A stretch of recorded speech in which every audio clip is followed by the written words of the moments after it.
Hello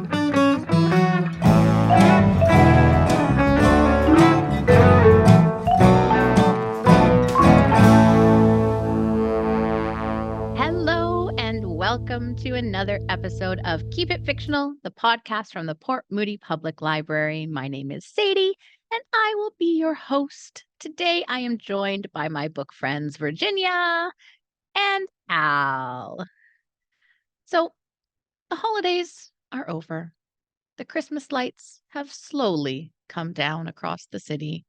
The chocolate and Christmas cookies have finally been eaten, and we are well into the new year.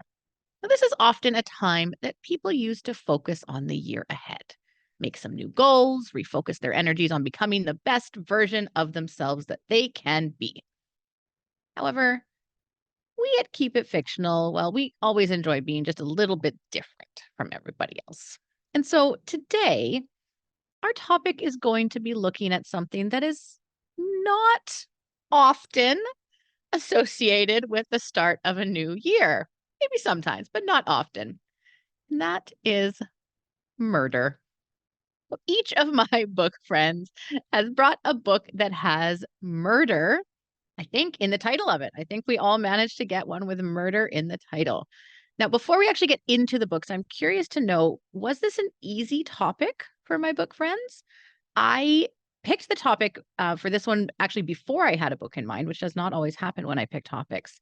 But I actually found one that I wanted to read quite easily, and I'll get into that a little bit more when I tell you about my book. But did Al and Virginia have a similar experience, or was it a bit more of a challenge for you? It's absolutely a challenge, Sadie.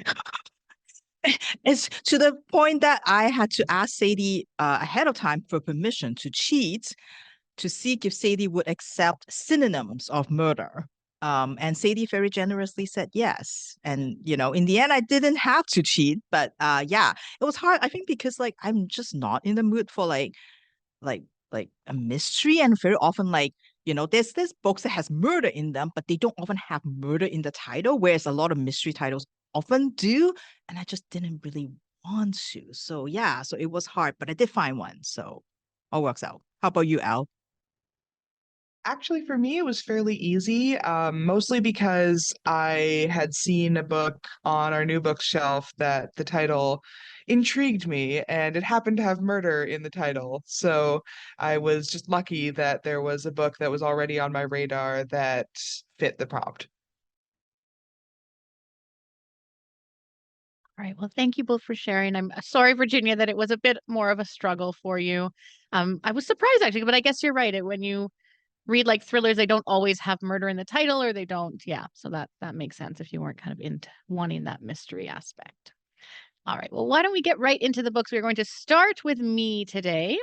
And as I said, when I picked this topic, I didn't actually have something in mind. And it was actually when I was looking for books for one of our holiday book bundles that I saw this book on the shelf, and I knew that I wanted to read it. I'd be very curious to hear if the person who got this book in their holiday book bundle listens to the podcast. I'm curious to know what you thought of the book. So this is written by an author that I've really enjoyed in the past. I read a lot of their back catalog, not everything, but a lot of it. And I honestly didn't even know that this one existed until I saw it on our shelf. So the book that I will be talking about is The Murders at Fleet House by Lucinda Riley. Lucinda Riley, who passed away in 2021, actually is most well known for her Seven Sisters series. And I talked about that one a couple months back on the podcast. And for the most part, her books are kind of fit more into the historical fiction genre. They often have just a hint of mystery, but they are definitely not mystery books. However, The Murders at Fleet House falls very firmly into the crime mystery thriller genre. So this is actually a brand new genre for Lucinda Riley that she had never written in before. So our story follows former Detective Inspector Jasmine Jazz Hunter. 7 months ago, her entire life imploded when she learned that her husband and colleague at Scotland Yard, Patrick, had been cheating on her for months, if not longer, with another young detective. Now, it seems that Jazz was the last to find out, with most of her colleagues and even her boss already being aware of what was happening, and yet, for some reason, saying absolutely nothing to her. So, when Jazz does finally find out, she does the most sensible thing she can think of. She mails in a hasty, scribbled resignation letter and runs away to Italy. Now, while the sun does do her some good, as does the distance from Patrick, she recently has returned to England, bought a small cottage in Norfolk, and decided that it is time to pursue her first passion, painting. However, her idyllic new life gets very rudely interrupted only a few days after she moves into her small cottage, when her former boss shows up unannounced, no, begging her to come back to Scotland Yard. Well, her immediate answer is no, absolutely not. Her boss, Norton, eventually convinces her to take on a case only a few miles from where she's now living, promising that, at least for now, she doesn't actually have to go back to London. So Jazz drags herself down to St. Stephen's Boarding School in Fulham to look into the death of student Charlie Cavendish. It was originally thought that Charlie died from complications with his epilepsy.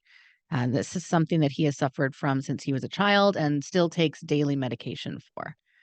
However, once the autopsy had been completed, it was determined that Charlie actually died from an anaphylactic reaction to aspirin, which he was aware he had been allergic to for his entire life.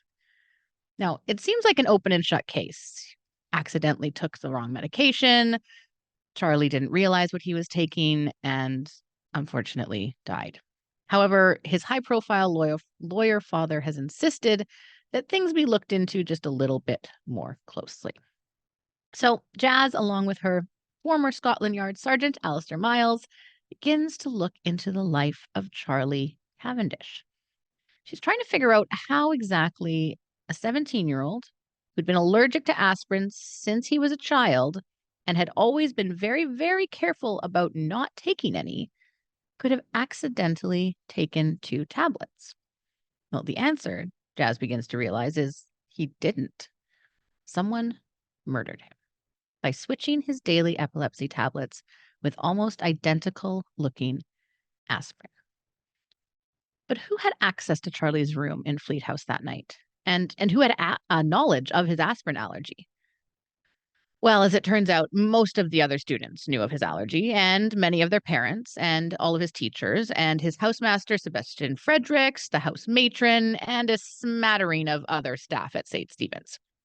Jazz quickly realizes that that line of inquiry is not going to be successful. So instead, Jazz starts to look into Charlie's life. He was a young, popular young man with a group of friends and a girlfriend. True, he never really saw eye to eye with his father, who was insisting that Charlie go directly to university and follow him into law instead of taking a gap year. But I mean, honestly, what teenager doesn't disagree with their parents about their future at some point? So, who really had reason, motive to want Charlie dead? Well, once again, as it turns out, a fair number of people. Well, Charlie did have a girlfriend and a good group of friends and was well liked amongst them. He was also an arrogant bully who was often seen harassing the younger boys in Fleet House. So Jazz is now trying to determine her next line of investigation to see if maybe she could somehow possibly narrow down her suspect list just a little bit. When there's another death discovered. Hugh Daneman is a soft spoken Latin tutor, and he's found dead in his cottage on the school grounds. While there doesn't appear to be any foul play, the more Jazz starts to look into his life, the more she realizes that Charlie and Hugh's deaths and also their lives may be linked. She starts to look more into Hugh's life when once again her investigation is interrupted. This time, a younger student from Fleet House, Rory Millar, suddenly goes missing. The fact that Rory was one of Charlie's most common victims makes Jazz start to take a closer look, not just at Rory, but also his whole family and what connections they may have to Charlie Cavendish, Hugh Daneman, and Fleet House. With new evidence and confessions coming forward, an ex-husband who shows up out of the blue wanting to talk to Jazz about what happened, and a looming deadline of having to shut down St. Stephen's School for good.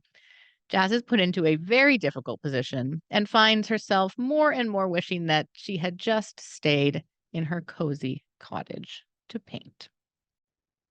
So, this is an interesting book for a couple of reasons. Lucinda Riley wrote this book back in 2006, and she had planned to publish it after she had finished her Seven Sisters series. For those who read that series, or as some other of you might be aware as well, she passed away before the Seven Sisters series was finished. It was finished by her son, Harry Whitaker, stepping in and doing some of the writing in the final book. However, she never also got the chance to publish Murders at Fleet House. This also meant that she never had the chance to go through the inevitable rewrites that accompany the publishing of a book. And so when her son, Harry Whitaker, decided to go ahead and publish this book, he actually made the decision to keep the text as it was when Riley had originally written it. There was some editorial work done to it, but very, very minimal. And I think that knowing this going into the book, it was quite obvious in places that this was not necessarily a completely finished work. It felt like Riley had laid out the structure of her story. She had created the connections between her characters, the reveals that she wanted to make, and she'd written them, but she never got a chance to kind of fully flesh them out and refine them. And so some of the story didn't always seem to move as seamlessly and connect as successfully as I know Lucinda Riley is able to do in her writing. The other interesting thing is, as I mentioned, this is Riley's first foray into contemporary crime fiction. And so I think that the fact that she wasn't able to tweak things before publishing or even continue on with the series to fine tune the writing in a new genre was unfortunate. All that being said, I did still really enjoy this book. My favorite part about reading mystery novels is trying to figure out who did it along with the detectives. I think a lot of people enjoy that. And this book had a lot of opportunity for that. There's a lot of twists and red herrings as well that made it a more interesting read.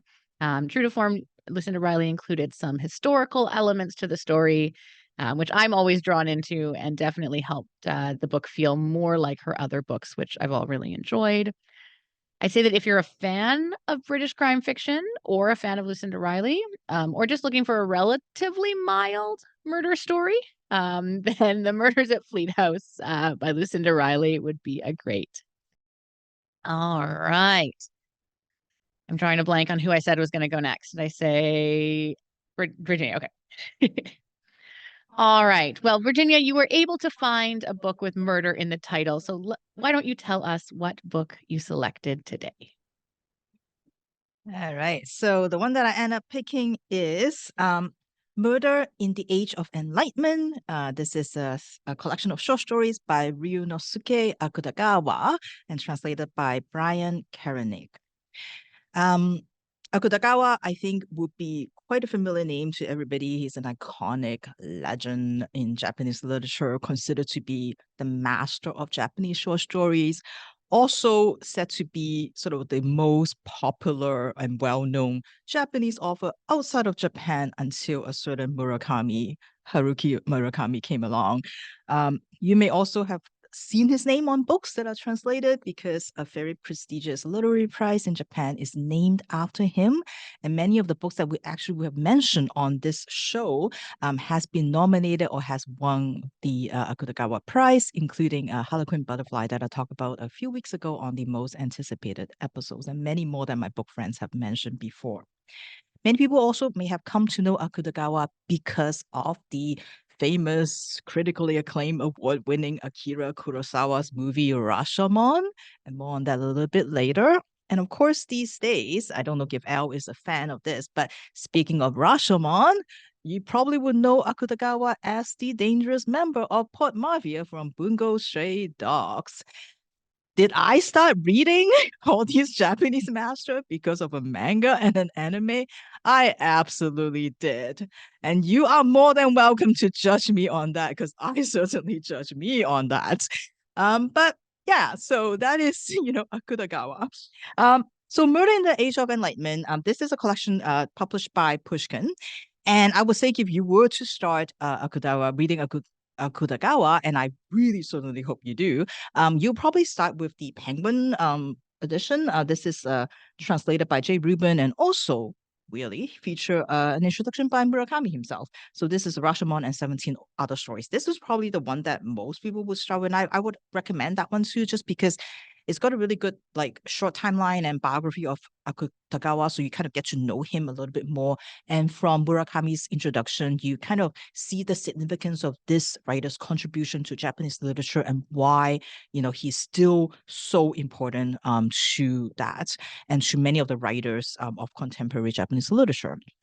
Jay Rubin's selection is also, like he also find a way to he also divided the stories up into different categories so you can see the different sort of periods and different sort of phases of Akutagawa's writing life and see the different kinds of story and see his range. And as Ruben said himself, he tried to pick stories and some of them including ones that may not be as well known because he wanted to present a more shocking, more imaginative and funnier Akutagawa that many people know him as. And I think he really definitely did that. There are some stories in there just like absolutely hilarious, and I wasn't expecting it at all. So it was just a delightful collection. But it doesn't have the word murder in it. So that's why we're talking about this other collection instead that not only has the word murder in the title, but also has quite a few murders in the stories also. This collection starts with The Spider's Thread, which is one of the stories that Murakami said if you go to school in Japan, you probably have read it as a child. And there's a few stories that he said that it's kind of like the staple that you read in school. And Spider's Thread is one of them. And this is a story about Lord Buddha Lord Buddha Shakyamuni, who is in heaven, taking a stroll one day and looking down from the white fluffy clouds down into the deepest level of hell. And there he recognized, he see all the souls getting tortured, and he recognized a thief named Kandata. And Kandata has done many bad things, so that's why he is down there. But he remembers, what, Kandata actually has done one very, like a deed of kindness. He one time decided not to kill a spider because he recognizes that all lives are valuable, have value in it. So our Lord thought, yeah, you know what? Maybe we'll give him a chance. Seems like he deserves a chance to get out of hell. So it so happens that there is a spider thread that is just hanging there, so he decides to dangle this spider thread all the way down to hell in front of Kandata to give him a chance, to give him like a chance of salvation. But can Kandata take this? Can he actually literally climb out of hell using this spider thread? Well, that's up to Kandata himself. The second story in this collection is called Inner Grove, or you may know it as Inner Bamboo Grove. That is the story that the movie Rashomon is actually based on, even though Rashomon is the title of a different Akutagawa story, and that provides the setting of the movie, but the actual story is actually adapted from this story called Inner Grove or Inner Bamboo Grove. I mean, Rashomon clearly sounds a lot or cooler as a movie title. Anyway, so this is like I would say a masterful sort of storytelling, especially if you're someone who loves to see an author manipulate the story by presenting you different perspectives and different points of view. Here we have a murder and we are this murder is being told from 7 different kind of people, and all these people have a different belief, I guess, or like at least a different telling of what actually happens, including the spirit of the guy who got murdered. And so you don't only have not you only have like potentially one unreliable narrator, you have like a bunch of them. And it's just the way as a reader you're trying to see how Akutagawa like manipulate sort of all that and playing with all the perspectives. It is just absolutely is so much fun. And it is stunning. I just love it. And it's also like a really, really good story to kind of look at like how horrible people can be. Um, Speaking of that, the next story, which is Hellscreen, which many people believe that if there is one Akutagawa story that should be preserved, it is many critics will agree that it's probably Hellscreen. Hellscreen is a story about a artist named Yoshihide. And Yoshihide is a despicable man. Like everybody hates him. And he's also super arrogant because even though everybody hates him, everybody has to agree that he is a really, really good artist. He does really, really good art. And they are just so good that everybody has to begrudgingly admit that he is good. And that doesn't help his ego. So when Yoshihide was commissioned by the lordship to create this new art, the lord wants a folding screen, and he wants to have the different scenes from the 7 levels of hell depicted on this folding screen, and that's what Yoshihide was asked to do. Now, there's a one weird thing about Yoshihide is that when he can only draw things that he has seen before. So rumor has it, for example, that one time when he walked by and he saw a corpse on the road, instead of alerting the authority or seeing if the guy is okay, he just stood there and he watched and he observed because he knows that one day he's going to want to paint a dead body. So he needs to figure out how this dead body looks like. And that's kind of what he does. He can only draw things that he has seen before. So, in order to depict the scenes of hell, what lengths would Yoshihide go to do that? If obviously he may not have seen some of the things that you can imagine, happening in hell. What will he do to get that?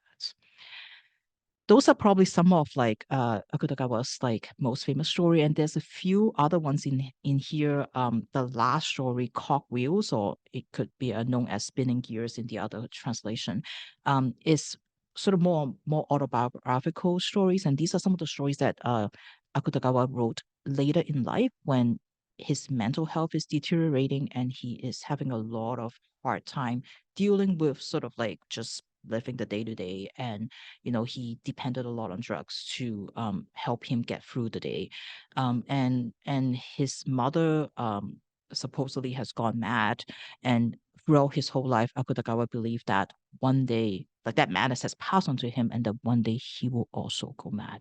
And so it contains sort of like, if you want to get to know Akutagawa, even of course he kind of used a different name as the character, but it is really like his life, and it's as a hard, some of the more kind of maybe depressing stories to read about, sort of closer to the end. So this collection also has like sort of that too, just as a content warning. I think what makes a story still relevant, 100 years later. Akugawa was born like at the end of the 19th century. Is of course the crafts and the skills of that writer. This is like a master. But also I think it's the ability to understand and capture human nature and the human psyche. Those insights that he has, I mean, those are universal. It doesn't matter like, when you're reading them, it's still relevant, and I think more importantly resonate years and years later. And I think paraphrasing Ruben and Murakami, this is an author also of national stature because his stories also like reacts to the times that he lives in and the state of the country that he lives in at that point.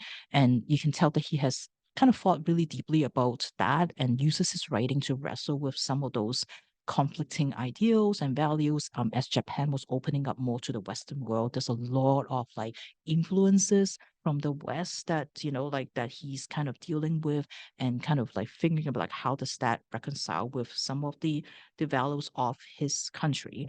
And like Ruben said, Akugawa is a surprisingly funny person. In the other collection, there's two of my favorite stories. One is called Horse Licks and the other one's called Green Onions. You've got to check those out. Like it's just, I wasn't expecting a person that like an author, because I think I felt like sometimes when you read a lot of the classics you felt like they were all like very serious, and some of the stories are very serious when you look at like Hellscreen or like in a Grove, but like this he's also has a very funny side to him, and also a very kind of like a very sad side to him that you really feel bad for this person. So yeah, just a wide range of stories, so I highly recommend you to check these out. So For today, Murder in the Age of Enlightenment, and also I would kind of like just sneak this one in, Rashomon and 17 other stories. Sadie is laughing at me because that's kind of what I do, just sneak more in. Okay, I feel like we all do it. We all do it. Well, thank you so much, Virginia. I think I have said before I'm not a huge short story reader, but those all sound really, really interesting. So I might have to pick one of those or both of those up. So thank you. All right, it is time for us to move on to our existential question for today. And today we're going to be talking about New Year's resolutions, but not in the way that you might think. I'm not going to be asking my book friends what their resolutions are or if they have resolutions. I'm more curious as to what they think about resolutions. What are your thoughts on resolutions? Do you make them every year? Do you absolutely hate them? I'm just curious, kind of what you think about New Year's resolutions. Al, do you have any strong feelings for or against? I don't necessarily have strong feelings about New Year's resolutions, but I know that I've stopped making them after years and years of making resolutions and failing to keep them. I've stopped making them because I know myself, and if I'm going to make a decision to change something, the middle of winter is not a great time to do it. Um, it's when the seasonal depression is hitting hardest. It's right after the holidays when you're tired and you're broke and you're sad. It's just it's not a good time to be making big life changes, in my opinion. So, yeah, I'm not a huge resolutions person. If other people want to do them, more power to you. I hope that you are able to do something great. I hope that you are able to stick to your resolution, but I know that for me, it just doesn't happen. That is completely fair, and that's a very interesting point you make, actually. That it isn't like I understand why it happens at the time it does, but if you think about everything else that is happening or has happened around that time of year, it is a like I said, not maybe not the best time to make big life decisions. All right, Virginia, what about you? How do you feel about resolution? I don't dislike them. I don't think I've ever made one in my life. So but I understand the value of them, I guess, for some people like Elsa, like, and I think, like I like, I mean, I never follow through, but I like the idea of planning, like, and just kind of thinking about, oh, this is what I plan to do. Like I like that. And I think also sometimes, like, I think the value of it too is in that before you actually decide what goals you want to take or decide, what kind of plans you want to make, is that reflection that you did beforehand. You're like, oh, like I really haven't really done a lot of this, or like I've done too much of this, or like, oh, maybe I should start doing some, like, is that you kind of like, you go through that and then you're like, okay, like, I'm going to do this year. And I think just having that reflection throughout the year, you're like, oh yeah, I remember, like you're thinking about like, I think just like making yourself think about, like, stop and maybe think a little bit about what happened in the past year, and what you may want to consider, like making a change or anything like that. I think it's just the idea of it. Again, I don't do them, but like I feel like I can see the value of them, and I would love to meet a person who tells me that they make them and they follow them through. Because every time you hear people talk about it, it's always just like, oh yeah, I did it. But it's whatever, 15 days later, it's like, yeah, like it's already not quite working out. So how about you, Sadie? I've had a weird love-hate relationship with resolutions for a while. I think I got really jaded when I worked at a gym for 6 years, and we would get the surge in January. It was one of our busiest times of the year. January and September were always the busiest times, and it was insanely busy. And you would see all these people, and they were so excited and they were so motivated. And then come March, it was dead. And come April, they were all coming in getting mad that they didn't pay for their memberships for the past 4 months and hadn't used them once. And so I think that that made me really dislike resolutions, at least for myself, not and in that way, not for other people. I always supported other people, but it kind of made me not like the idea of kind of setting a resolution and having to hold myself accountable to that kind of idea that I had at the beginning of the year. Um, but I've come back a little bit from my full jadedness. And this year I have kind of set resolutions, but I've chosen more achievable goals, such as I have a blank wall on one place in my apartment that as soon as we take our Christmas tree down every year, it makes me realize how blank that wall is. And so my resolution this year is to put something there, to get a picture and put it there. So I've chosen to focus on more achievable things, and I think that has made me not hate resolutions as much as I used to.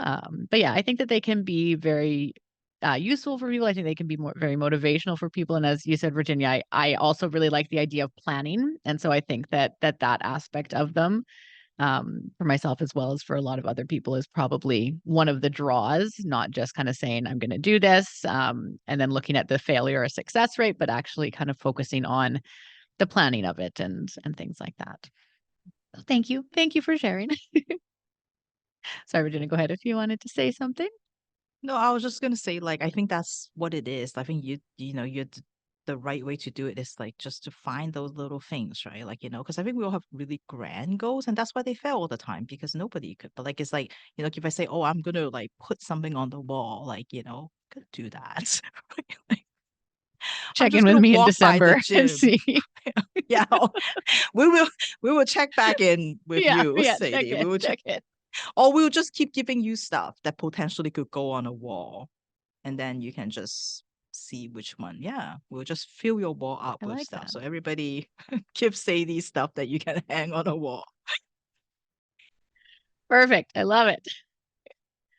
All right. Well, thank you both for sharing. We're going to go to our final book today. Al, which murder book did you bring us? All right. Well, I've actually brought a book that kind of ties tangentially into the idea of resolutions. At the very least, all of the characters in this book have made a very strong resolution. And the book that I am talking about today is Murder Your Employer by Rupert Holmes. And before I talk about it, can I just say I love this cover? It's kind of hard to see on the screen, but it's beautiful. It's got embossed lettering. It's got these like raised roses. It's got lots of like sort of beautiful patterns, and I really like the cover.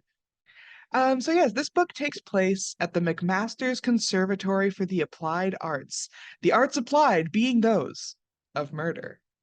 Yes, this is a novel about a university for the murderous arts, a secret school whose students must come to them with a single person they want to delete, in the school's parlance, and whose graduation comes when they carry out their thesis, that is, the plan to get rid of their target. The aspiring homicidalist must answer 4 questions before their target can be accepted. Number 1, is this murder necessary? Number 2, have you given your target every last chance to redeem themselves? Number 3, what innocent person might suffer by your actions? And number 4, will this deletion improve the life of others? If the answers to 1, 2, and 4 are yes, and the answer to 3 is as minimal as possible, then the target is accepted, and the student may begin their work. This book follows 3 students at the McMaster's Conservatory for the Applied Arts. There is Dulcie Moan, aka Doria May, a film star who has been blacklisted by her production company for an ill-considered affair. There is Gemma Lindley, a medical assistant who is being blackmailed by her supervisor.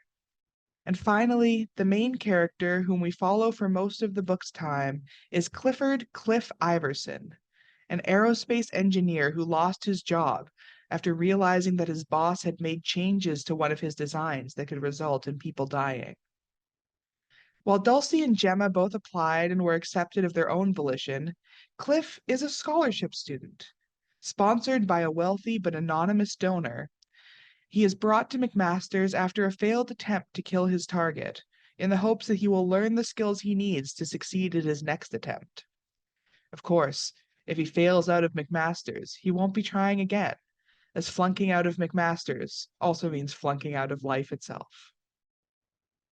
The first half of this book takes place at the McMaster's Conservatory for the Applied Arts itself, following Cliff, Dulcie, and Gemma's studies, as well as their interactions with some of their fellow students. Cliff finds himself almost immediately in a bit of a rivalry with Simeon Sampson, a fellow student who is a top student at the school.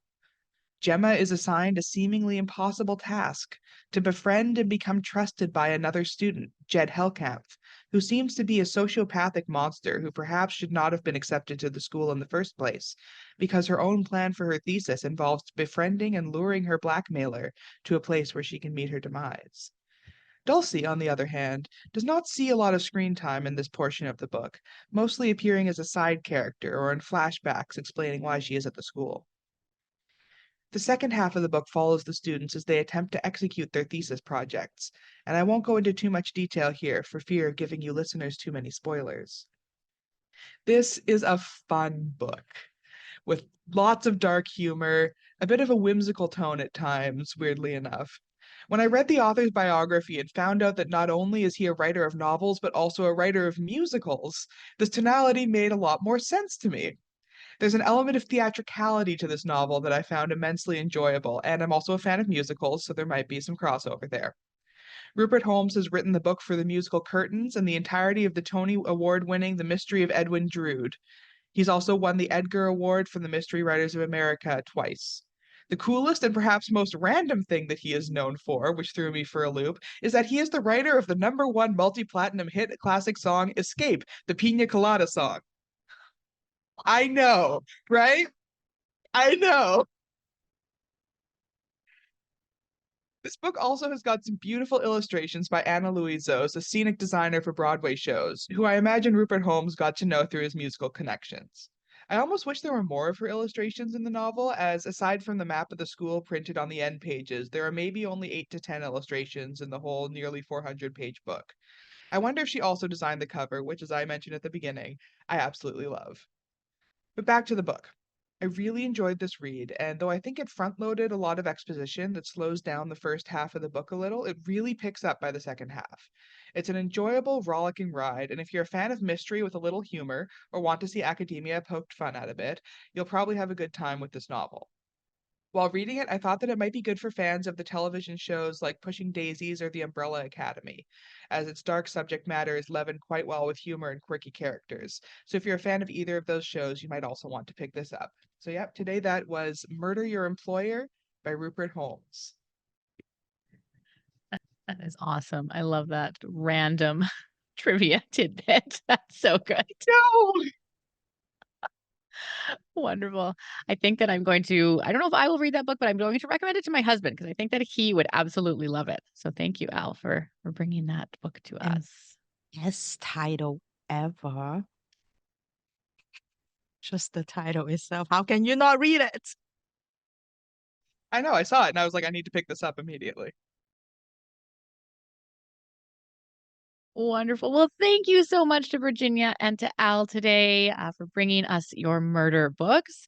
And to our listeners, I am curious what you think about resolutions, or if you have any resolutions. So let us know in the chat on the Facebook video, or feel free to send us an email. Or if you have any good murder books that you have read recently, we would always love to hear about them. So thank you so much, everyone, for listening to another episode of Keep It Fictional. We will see you all next time. Bye.